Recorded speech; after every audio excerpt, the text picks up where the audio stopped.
Now here's one question I keep asking myself. In a world where screenless fitness trackers like the Whoop, Fitbit Air, Amazfit, and even the new Garmin Circa is becoming more popular day by day, where does that leave an all-out ultra smartwatch like the Samsung Galaxy Watch Ultra 2? Does it still make sense in 2026? That's exactly what I am going to tell you right now in this video. So stay tuned with me. If you're watching me for the first time, I'm Arshad. This is Trakin Tech English, your destination for detailed, incisive gadget reviews. Now let's start with the one thing that is hard to miss, and that has to be the display. The massive display that you get with the Watch Ultra 2. So what you get is a 1.52-inch Super AMOLED display with sapphire crystal glass on top, and now it hits a peak brightness of 5000 nits. Of course, it makes it the world's brightest display on the smartwatch, and it's blindingly bright when you take it outdoors, which is fantastic, and good job, Samsung. Now this massive display sits inside a 47mm grade 4 titanium case. Of course, the watch itself has IP69K rating with 10 ATM water resistance, and it's even certified under EN 13319. So yeah, technically, if you want to take it scuba diving, which I don't know if many Indians do, but if you do, then it's certified for it. And honestly, it's the display where everything starts making sense, especially when you compare it to a screenless fitness tracker. When you're using a screenless fitness tracker, you have to trust the data blindly because you don't have a display. And of course, you're dependent on the phone itself. My biggest fundamental problem, which I also raised in my previous videos, is that you cannot actually glance at any of the workout data when you're mid-workout itself, right? You can't just do this. You've got to stop mid-workout, walk to your phone, wake up the display, and then check the data. Now, of course, since the Watch Ultra 2 has a massive display, that is definitely not a problem. And what's even better is that you get eSIM support too, which means that you can actually use it standalone. So when you're going running, or you're going hiking, or you're going to the gym, you don't really need to carry your phone along. It's a completely untethered life. Now, it's a pixel-dense screen, so it's extremely sharp. And like I said, it's very bright too. More importantly, the touch response is fantastic. Even if your fingers are wet, it works really well. And the UI just glides. And you've got that side scroll feature where you can actually rotate your finger around the bezel and it'll scroll through whatever is there horizontally. That works seamlessly once you've understood exactly how to use it. The brightness of the display itself is much higher now. And of course, for those who care, you get dive certification too. Now, internally, what you get is the Snapdragon Wear Elite chip. And this is the first smartwatch to actually use this chip. You also get 2GB of RAM, 64GB of storage as well. And compared to the previous Watch Ultra, it's 32% more powerful and 15% more efficient. Of course, all that power will translate into a smoother, faster, UI experience, which I've mentioned before. But also, you can, if you want to, play games on the smartwatch, which I don't know why you do, but still, it's something that you can do. But the number that actually impressed me is that 15% efficiency. Because now the battery has gone up from 590 mAh to 800 mAh without actually increasing the size of the watch, which is really good. And along with that power efficiency increase, we're actually getting fantastic battery life from the Watch Ultra 2. So with the previous Watch Ultra, Samsung claimed about 48 hours of battery life, but now with the Watch Ultra 2, you can expect up to 60 hours of battery life is what Samsung claims, that too with AOD on. Now, of course, we tested it out, and this was with AOD on, continuous heart rate and stress tracking, plus snow detection, blood oxygen and skin temperature enabled, and we got solid 2 days of battery life with it, with little bit more to spare. So that's really, really good battery, and which is expected considering that the efficiency is improved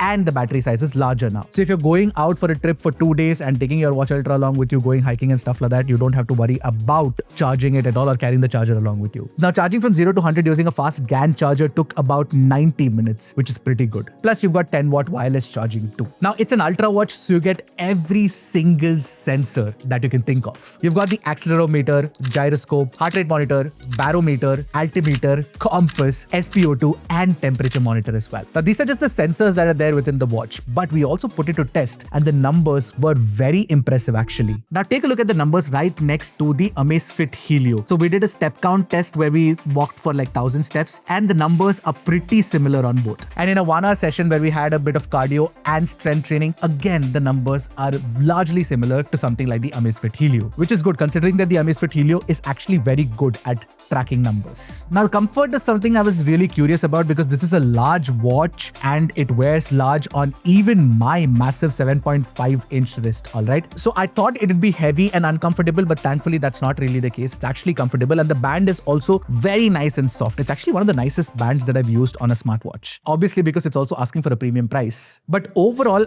I didn't face any fatigue as such, which is pretty good, and I'm happy to report that. Now here's where things got really interesting. So in this comparison test with the Amazfit Helio, Arnav went to sleep at about 2:21 AM at night. So he slept for a little more than about 8 hours at night, except for that one bathroom break in between at 4:32 AM. And here Amazfit actually tracked the sleep entirely wrong. All of the sleep before that 4:32 AM break, it actually tracked it as wake time. So Samsung managed to track that complete 8-hour sleep perfectly. So the sleep tracking was very precise. It's not like the Helio fails all the time, but it does fail once in a while. That happens with my Google Fitbit Air 2. That doesn't happen with the Galaxy Watch Ultra 2 is what we noticed, which is nice. But to wear this and sleep, you tell me. What I really love about the Samsung Watch experience, generally whenever we test it, is the Samsung Health app. It is one of the best designed health fitness apps out there. Now, design and all is great, but the new interesting thing is the energy score. Now, just like how Garmin has body battery, Google Health has the readiness score, and of course, Whoop has the recovery score, Samsung has energy score. Everyone has their own branding. It starts showing the energy score from day 2 itself, and most of the time what Samsung was showing on the health app matched with what Arnav was actually feeling. But to have even more accurate data, you'll have to use it for at least a week, primarily because it factors in sleep regularity, sleep timing, and even your skin temperature at night. And you need to give it about some time for it to calibrate itself really well. Beyond that, of course, you've got all this usual stuff. You've got the sports modes, you've got the heart health score, which basically gives your heart a score depending on many factors like sleep, daily activity, stress, strengths, all of that. And then you've got things like vitals, AGs index, food logging, which is very nice, which is something that the Helio does not offer. You've got daily cardio load, VO2 max, heart rate tracking, the works, every single thing that you can think of, plus a little bit more the Watch Ultra 2 gives you. Now, new to this generation is also something called the trial run. Basically, it tracks your pace and the distance alongside elevation, climbing progress, and terrain impact. So this helps you pace yourself better and avoid injury. It's definitely perfect for long distance runners, and they're going to appreciate this a lot. Looking at me, you know that I'm definitely not going to be running a lot.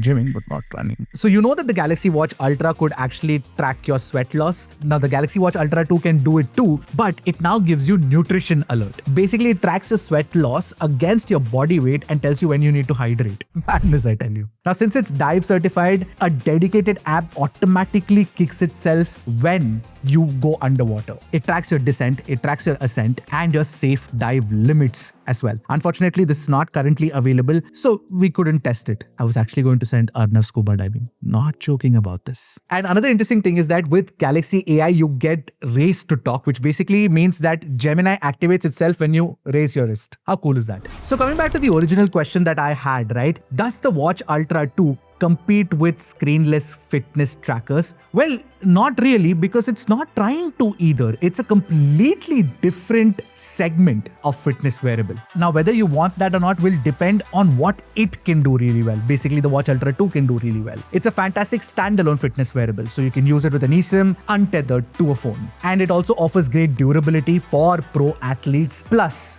excellent accuracy as well. At the end of the day, it's not just a mere basic health tracker, it's a proper fitness companion is how I'd put it. And I haven't even gotten into the fact that it's actually a smartwatch too, right? So it can do smartwatch things like take calls, respond to messages, even use certain apps on it. It's a full stack basically where you get the complete suite of fitness features that a pro athlete would look for, and it can also be a great accompaniment to your smartphone. So from my perspective, if you just want a basic screenless tracker to track your metrics, you can go ahead with that. But if you want something that is all out, unapologetically ultra, the Galaxy Watch Ultra 2 will definitely get the job done for you. And of course, if you're not looking for a pro level training, you can also go for the Galaxy Watch 9, which by the way is also really nice because it's slimmer now. Very slim, by the way. Now, what I like about the Galaxy Watch Ultra 2 is that it's also far more affordable compared to the Apple Watch Ultra. So pricing, definitely, I feel like it's pretty sensible. I'll show you the prices on the screen, plus the EMI offers that are available for the Watch Ultra 2. So what do you guys think? It's a proper premium smartwatch. You know that it's going to be good. But would you actually spend